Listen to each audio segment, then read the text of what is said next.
Hello मेरे प्यारे बच्चों, आज हम सीखेंगे ABCD alphabet. A for apple, और ये है हमारे अल्फ़ाबेट्स। Let's start. ये है red colour, A for apple. B for ball. C for cat. D for dog. E for elephant. F for fish. G for gun. H for house. I for ice cream. ये है blue colour. J for joker. K for kite. L for lion.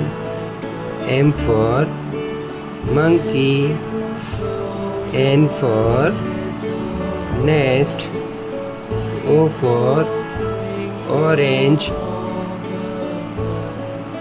P for peacock. Q for queen. ये है green colour. R for rabbit. S for sun. T for tiger. U for umbrella. V for van. W for watch. X for Christmas tree. Y for yak.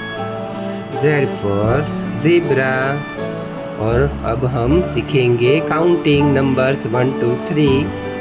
ये है 1 2 3 4 5 6 7 8 9 और ये है 10। ये हो गया हमारा complete. Thank you kids. Like share and subscribe.